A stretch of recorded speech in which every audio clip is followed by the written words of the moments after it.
Hello, in front of me I've got Samsung Galaxy Tab Active2. In this video I'll show you how to change home and work location in Google Maps.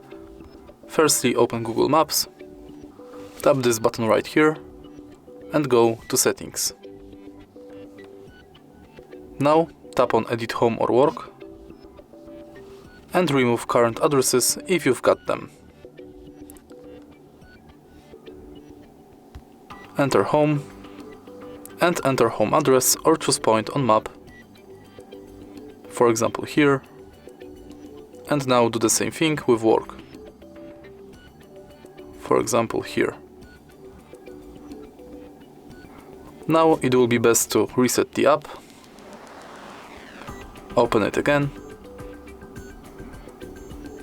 and now you'll be able to navigate from home to work.